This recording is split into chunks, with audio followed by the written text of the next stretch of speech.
Welcome to the Tim Booker channel. Wisdom is worth spreading. Wishing you a pleasant listening experience. In this episode, I bring you a book from the classic series of Adlerian psychology, Understanding Human Nature. I will spend approximately 22 minutes to convey the essence of this book to you. How can we navigate the labyrinth of human nature and interact better with others? The term, human nature, holds different meanings for each individual, especially when we experience life's ups and downs. It is during these times that we often gain deeper insights into human nature. So, what exactly is human nature? We can understand it as the inherent nature of human beings, hidden beneath every expression and action of each person. By mastering the right methods, we can discern the hidden human nature within a person's daily behavioral details, enabling us to comprehend behaviors that were previously incomprehensible. Through the analysis of human nature, we can uncover the truth behind their actions. Mastering the ability to perceive human nature also provides us with a clearer understanding of our own inner selves, guiding us on how to interact with others. When faced with immense pressure or minor mental challenges, we can utilize the principles from this book to analyze ourselves and find a way forward. We emphasize the significance of understanding human nature, but who was the first to propose it? You may not have heard of this individual. The author's name is Alfred Adler, an expert in the field of Austrian psychology who once taught at Columbia University in the United States. Adler is an important figure in the field of psychology. His teacher was the renowned Freud, known for his interpretation of dreams. Adler believed that studying psychology was not solely reserved for psychologists. Every individual can grasp a certain level of psychological knowledge. This responsibility extends not only to oneself but to society as a whole. The purpose of psychology is to promote human happiness, beyond academic research. Adler established individual psychology, a research approach centered on self-exploration, making him the founder of this field. The book I present to you is his authoritative work on individual psychology. To further understand Adler's perspective on individual psychology, let's briefly introduce the concept of the self. This will aid us in comprehending his viewpoint. In essence, the ID, ego, and superego are the three major components of the mind, initially proposed by Freud. The ID represents a person's deep desires, the ego handles affairs in the real world, and the superego resembles conscience and moral judgments. We can illustrate this with a simple example. When someone verbally attacks you, your initial reaction might be anger, with thoughts of retaliating or even harming them. This primitive impulse is the ID. However, when you consider the social and legal risks associated with such actions, the superego comes into play. The ego takes responsibility for harmonizing these conflicting voices in your mind, resulting in the suppression of inner anger and the adoption of a civilized, well-mannered approach to resolving the issue. However, Freud became fixated on the study of sexual instincts later on, attributing many human behaviors and psychological phenomena to sexual repression. Adler disagreed with this view, leading to a parting of ways with his teacher. Adler began to place greater emphasis on people's social consciousness, aiming to move psychology research beyond academic institutions and help every individual in society. Now that we have introduced some basic information about the author and the book, let's delve into its specific content. I will share the essence of this book through three aspects. 1. What is human nature? 2. Why do we say that behavioral habits are the key to understanding human nature? 3. How do personalities form and categorize, and how can we regulate our own personalities in life? Let's start with the content of the first part. What is human nature? Many people equate human nature with personality. This understanding is incorrect. Adler believes that human nature is about one's desires. Different desires govern different behaviors in a person. And personality is the collective body of a person's behavioral habits. For example, let's take work as an example. We work hard to earn money. That's our behavior. But why do we engage in such behavior? On the surface, it's to buy a house, a car, or go on vacations. It's to make ourselves a bit more comfortable. But behind such behavior, we do it to gain more happiness. And to surpass others. To have a sense of superiority in being happier than others. This hidden motivation behind buying a house or a car can be called a person's desire, which is human nature. And the process of understanding a person's desires is actually insight into human nature. In the study of psychology, desires can be categorized into surface desires and fundamental desires. Surface desires often only provide simple explanations for behavior, while the most fundamental desires behind behavior can truly be considered human nature. Let's provide a psychological case study to illustrate. A young man sought help from a psychotherapist because of his emotional issues. This man is handsome, considerate in character, and has a good job, making him popular with women. One would think that such a person should be happy, having no worries about income, and having no trouble finding a girlfriend. However, he expressed to the psychotherapist that he lives in great pain in his romantic life. He constantly changes girlfriends, even when he already has a girl he really likes. He can't help but seek relationships with other women, juggling multiple relationships. This situation has been going on for many years, leaving him mentally and physically exhausted. He doesn't know where things went wrong, and he feels extremely unsettled inside. Through careful communication with this patient, over a period of time, the psychotherapist discovered that finding a girlfriend was just the surface desire for this man. When he was a child, he was often locked up alone at home by his family, leaving a deep psychological scar on him. This experience made him feel abandoned. And to escape that feeling, he constantly needs to prove his value to others, that he is needed. Therefore, behind the surface desire of finding a girlfriend, his fundamental desire is to prove his existence to others, and to be needed by others. This fundamental desire hidden deep within his heart is what we call human nature. And only through careful communication with people and understanding the subtle elements behind their behavior can we uncover the truth behind their actions. Now that we know what human nature is, some may ask, do we have to pry into people's past like psychotherapists to uncover their human nature? Not necessarily. According to the author, behavioral habits are a key to insight into human nature. Through a person's behavioral habits, we can clearly understand their fundamental desires. This is the second part of the content we will discuss next. Human behavioral habits are the key to understanding human nature. Since we want to study human behavioral habits, we must first understand what human behavioral habits are. Habit is a kind of behavior that, at the beginning, is a deliberate choice made after careful consideration. Even after a period of time, we no longer think about it. Yet this behavior continues. Often, it is done every day. In other words, it is a natural response of our nervous system. Once a behavioral habit matures, our brain enters an effortless mode. The brain no longer fully engages in the decision-making process for the same problem. Therefore, unless you consciously resist a habit, or become aware of the existence of other new habits, the behavioral pattern will naturally and automatically activate. However, Adler has provided a different definition of behavioral habits. He believes that a person's behavioral habits refer to the ways or methods they adopt to achieve their fundamental desires. Therefore, if we want to understand someone's human nature, we can start by examining their behavioral habits. Now, to gain a clearer understanding of how behavioral habits reflect fundamental desires, let's listen to another case. A female patient told her psychologist that she always dreams of violent events and frequently experiences hallucinations of being killed. These dreams and hallucinations have severely affected her life, making her feel exhausted.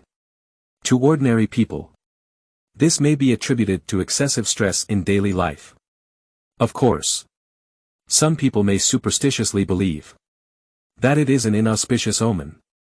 However, through careful questioning by the psychologist, it was discovered that whenever this female patient has hallucinations or nightmares, her parents, who live in another city, would call and comfort her, or even rush over to visit her. The psychologist found that the female patient experiences those dreams and hallucinations in order to receive her parents' care and attention. In her subconscious mind, dreaming of being killed means receiving her parents' care after waking up. Therefore, in this case, dreaming and experiencing hallucinations are a behavioral habit of this woman. And the underlying desire behind this habit is her yearning for care and attention. Although it may seem straightforward to analyze a person's fundamental desires in the previous case, in real life, human behavioral habits are often very complex.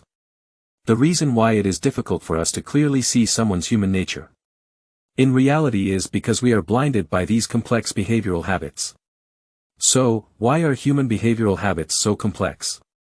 This is because each person's upbringing and experiences are different. Some people grow up in normal families with smooth sailing lives. So when they seek their parents' care and attention, they adopt a more direct and positive approach to achieve it. On the other hand, as mentioned earlier, the woman must have encountered obstacles during her upbringing, which led her to express her fundamental desires in a unique way. So how can we find someone's fundamental desires from these complex behavioral habits? Adler suggests that we try to recall childhood memories and analyze a person's fundamental desires through those memories. Because for children, their behavioral habits are often simpler and more direct. For example, when a child wants to be held by their mother, they just need to find their mother and open their arms to be embraced. And when they want to get their parents' attention, they can simply express it or cry aloud. All of these are much simpler than the behavioral habits of adults. So far, we have discussed two key points. One is the meaning of human nature, and the other is that human nature is hidden behind behavioral habits. Here, let's make a simple summary. Firstly, human nature refers to a person's fundamental desires. It is the motivation behind people's actions. Furthermore, we have discussed that behavioral habits are a key to fundamental desires. By analyzing a person's behavioral habits, we can discover their fundamental desires. We can collect information about someone around us, just like the psychologist mentioned earlier, and analyze their fundamental desires based on that information. However, we need to emphasize one point here. This analysis must not be detached from the person's upbringing environment. A thorough understanding of a person's upbringing environment is necessary to make an objective analysis of their desires. Because each of us has a habit of standing in our own upbringing environment and judging others based on our own values. The results obtained are often insufficiently objective. Now that we know about human behavioral habits and fundamental desires, how should we utilize these two aspects? Or rather, what is the purpose of observing human nature? This brings us to the topic of human character. A person's character is the characteristic of their habitual behavior, which serves as a guiding principle for their actions. The purpose of understanding human nature is to adjust one's own character, making it more in line with societal norms. Therefore, in the third part, we will focus on sharing how human character is formed and classified, as well as how we should reconcile our own character in life. In our lives, we often mention the word character. Whether it's someone applying for a job or meeting a potential partner, we analyze their character through their words and actions. This series of character analyses determines how that person will be remembered in our minds. So, what exactly is character? Essentially, character is a series of habitual patterns of behavior. Knowing someone's character allows us to anticipate their attitude towards friends and how they handle challenges. Before delving deeper into character, let's first examine how it is formed. The formation of character is influenced by the complex factors of one's upbringing and social experiences, as well as having clear goals. Individuals who have had rich growth experiences will have vastly different characters compared to those who have faced hardships. This is because, although the goals of each person's character may be similar, the paths they take to achieve these goals are different. For example, all children have a sense of vanity. Whether we idealize this vanity as far-reaching goals or grand revenge, it cannot disguise the existence of vanity. The question then arises, how can one satisfy their vanity? The most direct way for children is to showcase toys they don't have in front of other children. For children from wealthy families, obtaining rare toys is easily achievable, while children from average backgrounds find it difficult. In such cases, children from average backgrounds have no way to satisfy their vanity when goals are aligned. They may resort to various excuses to console themselves or convince themselves that the toy is not enjoyable. Alternatively, they may tell themselves that although they cannot obtain it now, they can acquire such toys through future efforts. Through these different experiences, the two types of children develop distinct attitudes in dealing with situations, leading to the establishment of different character traits. Through observation, it is evident that children from relatively affluent families tend to be more confident and prefer a straightforward approach when completing tasks. This is because they can easily satisfy their vanity in their upbringing without needing to take any detours. On the other hand, children from average backgrounds often exhibit a lack of confidence and are more inclined to think and reflect when completing tasks. Now that we have explored the process of character formation, let's move on to character classification. Adler divides human character into two types, social character and selfish character. Individuals with a social character are generally optimistic and non-aggressive. They consider helping others as their lifelong goal, satisfying their own needs through assisting others. These individuals often overlook their personal desires and demands. In contrast, individuals with a selfish character are usually more aggressive and possess more vanity. They exhibit a series of character traits such as jealousy, hatred, and greed. When faced with a situation, people with a selfish character primarily consider their own interests and judge based on profitability. However, the author believes that there are no individuals with an absolutely selfish or absolutely social character in the world. Instead, everyone seeks a balance between selfish and social character. If a person becomes too selfish, they gradually disconnect from reality, becoming isolated and pathological. Similarly, if a person becomes overly selfless and compliant, they can also push their life to extremes. So, how can we effectively manage the relationship between social character and selfish character in our own personalities? Let's take the topic of marriage as an example. A significant portion of conflicts between spouses stems from what is commonly referred to as incompatible personalities. Either one party is excessively selfish, never considering the other's feelings, or one is excessively selfless, indirectly fostering the other's selfishness. This imbalance in personalities leads to a lack of basic respect between spouses. Imagine, for instance, that the wife has just finished cleaning the floor, and instead of expressing gratitude, the husband not only fails to acknowledge it but also walks all over it, leaving footprints everywhere. This lack of respect for the wife's efforts would undoubtedly cause dissatisfaction. Over time, the wife's grievances will deepen, eventually leading to an eruption. This is the result of an imbalanced personality. Therefore, in interpersonal relationships, it is essential to maintain a balanced personality, considering both our own interests and the feelings and interests of others, in order to avoid conflicts. According to the author's perspective, an individual's personality tends to develop towards extremes typically due to one or two unfavorable incidents. After such incidents, a person's personality easily loses its equilibrium. If the appropriate adjustments are not made to one's personality, life can become very painful for that person. To understand this viewpoint, consider a person who steals money because of their impoverished family circumstances and ends up in prison. Instead of reflecting on their wrongful act of theft, they perceive the punishment as unfair treatment from a higher power.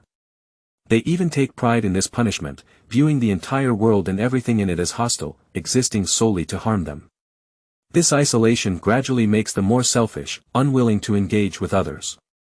Such isolation leads a person into further misery, similar to Jean Valjean, from the book Les Miserables, who ends up in prison for theft and harbors resentment towards the whole world upon his release, resulting in a distorted personality. This is an expression of an imbalanced personality. Now that we understand the significant harm caused by an imbalanced personality, how can we manage the relationship between our social and selfish personalities? Adler believes that changes in emotions directly reflect the direction of our personalities. In other words, we can judge a person's personality based on the emotions they display. For example, a person who likes to isolate themselves and consistently adopts a hostile attitude towards the outside world often exhibits emotions of anger, arrogance, and cruelty. To balance our own personalities, we need to learn techniques and methods to control basic emotions. Take anger, for example. Let's recall situations in life that easily trigger our anger. When we prepare dinner and command our child to stop watching TV, but the child not only refuses but also increases the volume, completely ignoring us, we easily feel anger in such circumstances. How does this anger form?